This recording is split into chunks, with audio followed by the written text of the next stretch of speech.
CMR Exalogic ഇടപാടിലെ ED റിപ്പോർട്ടിന്റെ അടിസ്ഥാനത്തിൽ CMR Exalogic സാമ്പത്തിക ഇടപാട് കേസിൽ എല്ലാം മാധ്യമ സൃഷ്ടി എന്ന് പറയുകയാണ് പ്രതിപക്ഷ നേതാവ് പിണറായി വിജയൻ. ശ്രീമതി ടീച്ചർക്കെതിരെ വാർത്ത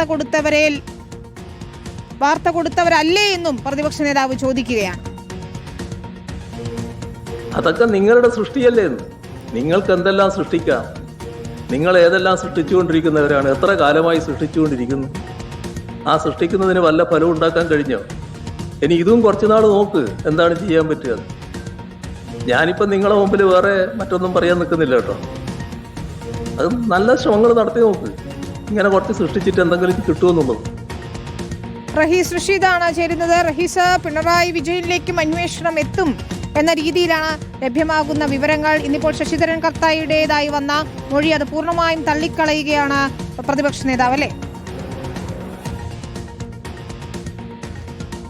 പ്രതിപക്ഷ നേതാവ് പിണറായി വിജയൻ ശശിധരൻ കർത്ത നൽകിയ മൊഴി പൂർണ്ണമായും തള്ളിക്കളയുന്നു എന്ന് മാത്രമല്ല, എന്നിലേക്ക് അന്വേഷണം എത്തിക്കാനുള്ള നീക്കങ്ങളാണ് നടത്തുന്നത് എന്ന കാര്യമാണ് പിണറായി വിജയൻ പറഞ്ഞത്. ഈ മൊഴി സംബന്ധിച്ച് ചോദിച്ചപ്പോൾ എവിടെയാണ് അത് വന്നത് എന്ന കാര്യം ചോദിച്ചു. അപ്പോൾ മാധ്യമങ്ങൾ അത് റിപ്പോർട്ട് ചെയ്യുന്നുണ്ട് എന്ന് പറഞ്ഞപ്പോൾ പിണറായിയുടെ മറുപടി PK ശ്രീമതിക്കെതിരായി തെറ്റായ വാർത്ത റിപ്പോർട്ട് ചെയ്തതും മാധ്യമങ്ങൾ തന്നെ അല്ലേ എന്നതായിരുന്നു മറുപടി. അതായത് അത് തെറ്റായ റിപ്പോർട്ടിംഗ് എന്ന തരത്തിൽ തന്നെയാണ് പിണറായി മറുപടി നൽകിയത്. അപ്പോഴാണ് അതിൻ്റെ രേഖകളുണ്ട് എന്ന് മാധ്യമപ്രവർത്തകർ തിരിച്ചു മറുപടി കൊടുത്തത്. ആ സമയത്താണ് ഇത് എല്ലാം മാധ്യമങ്ങളുടെ സൃഷ്ടിയാണ്, എത്ര കാലമായി ഇങ്ങനെ സൃഷ്ടിക്കാൻ തുടങ്ങിയിട്ട് നിങ്ങളത് ചെയ്തുകൊള്ളൂ എന്ന മറുപടിയിലൂടെ പിണറായി വിജയൻ ഈ വിഷയത്തിൽ ആ പുറത്തു വന്ന രേഖയെ അദ്ദേഹം വിശ്വസിക്കുന്നില്ല എന്നാണ് പറയാൻ സ്ഥാപിച്ചത്. ഒപ്പം അത് മാധ്യമങ്ങൾ സൃഷ്ടിച്ചതാണ് എന്ന കാര്യവും പിണറായി വിജയൻ ഈ വിഷയത്തിൽ പറയുന്നു. അദ്ദേഹത്തിൻ്റെ ദീർഘമായ വാർത്താ സമ്മേളനത്തിൽ മറ്റു പല കാര്യങ്ങളും ഇപ്പോൾ ADGP MR അജിത്കുമാറിനെതിരെ നടപടിയെടുത്തതിനെ സംശയത്തോടെയാണ് പിണറായി വിജയൻ കാണുന്നത്. അതിൽ തനിക്ക് കുറച്ച് കാര്യങ്ങൾ പറയാനുണ്ട്, അത് പിന്നീടാകാം എന്ന കാര്യം പറയുന്നു. ഒപ്പം മുൻ ദേവസ്വം ബോർഡ് പ്രസിഡന്റ് PS പ്രശാന്തിനെ അറസ്റ്റ് ചെയ്തതിൽ PS പ്രശാന്ത് ആ സമയത്ത് രാഷ്ട്രീയമായ ചില നീക്കങ്ങൾ നടത്തിയെന്ന ആരോപണം ഉന്നയിച്ചിരുന്നു. പക്ഷേ അങ്ങനെ ഒരു ആരോപണമില്ല എന്നാണ് പിണറായി പറഞ്ഞത്.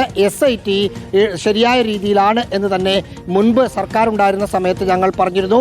ആ നിലപാടിൽ തന്നെയാണ് ഇപ്പോഴും നിൽക്കുന്നത് എന്ന് പറഞ്ഞു. വഖഫ് ബോർഡ് മുസ്ലിം ഇതര വിഭാഗങ്ങളുടെ നിയമനവുമായി ബന്ധപ്പെട്ട് മുഖ്യമന്ത്രി VD സതീശനെതിരെ അതിരൂക്ഷമായ വിമർശനങ്ങളാണ് അദ്ദേഹം ഉന്നയിച്ചത്. തന്നെ വർഗീയവാദിയായി ചിത്രീകരിക്കാൻ മുഖ്യമന്ത്രി ശ്രമിക്കുകയാണ്, അത് അംഗീകരിക്കാനാവില്ല. എന്ത് വർഗീയ നിലപാടാണ് താൻ സ്വീകരിച്ചത് എന്ന് VD സതീശൻ പറയട്ടെ എന്നുകൂടി പിണറായി സുദീർഘമായി തന്നെ നൽകിയതാണ്. ഇപ്പോൾ CMR എക്സാലോജിക് ഇടപാടുമായി ബന്ധപ്പെട്ട ശശിധരൻ കർത്തായുടെ മൊഴി പുറത്തു വന്നതിൽ എല്ലാ മാധ്യമ സൃഷ്ടിയാണെന്നതാണ് പിണറായി വിജയന്റെ പ്രതികരണം വരുന്നത്.